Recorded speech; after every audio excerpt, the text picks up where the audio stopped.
എന്റെ മേരിക്കുട്ടി, നിനക്ക് വിശ്വാസം ആയാലും കൊള്ളാം ഇല്ലെങ്കിലും കൊള്ളാം, ഇതുവരെ ബെന്നി എന്നെ തിരിച്ചറിഞ്ഞിട്ടില്ല. ആ, നാളെ ഞാൻ ഈ ഒളിച്ചുകളി അവസാനിപ്പിക്കാൻ പോവാ. നാളെ ബെന്നിയുടെ ബർത്ത്ഡേയാ. ആ, ജനുവരി 14. ഞാൻ എല്ലാം ബെന്നിയോട് പറയും. കുറെ വർഷങ്ങളായിട്ട് ഞാൻ കാത്തിരിക്കുന്നല്ലേ. എല്ലാം നാളെ യാഥാർത്ഥ്യമാകാൻ പോകുന്നു ഓർക്കുമ്പോ മേരിക്കുട്ടി ഭയങ്കര ത്രില്ലിലാണ് ഞാനിപ്പോ. Okay, see U.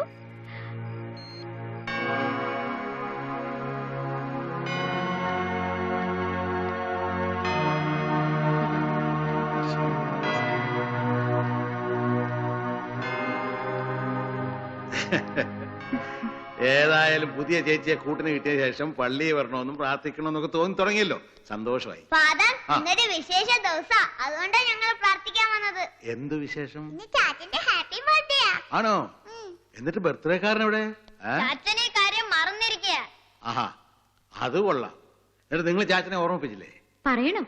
ഒരു സർപ്രൈസ് ആയിക്കോട്ടെ എന്ന് കരുതി ഞങ്ങൾ എല്ലാ പരിപാടി രഹസ്യമാക്കി വെച്ചിരിക്കുക.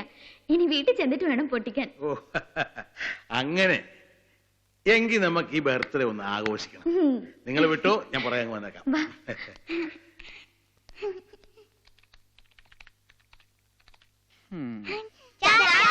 എത്തിയോ?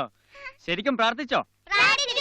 എന്തൊക്കെയാ പ്രാർത്ഥിച്ചേ? ചാച്ചന് നല്ല ബുദ്ധി തോന്നണേന്ന്.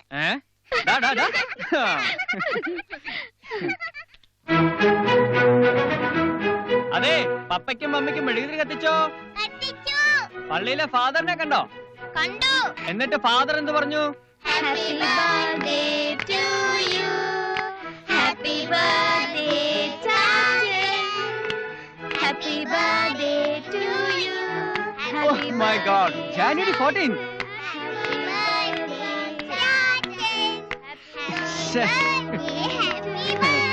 Thank you.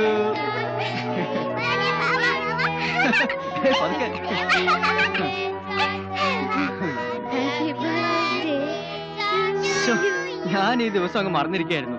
നിങ്ങൾ എങ്ങനെ ഇത് ഓർത്തേ? ഞങ്ങൾ ഓർത്തില്ല, ചേച്ചിയാ ഞങ്ങളെ ഓർമ്മിപ്പിച്ചേ. എങ്ങനെ അറിഞ്ഞു?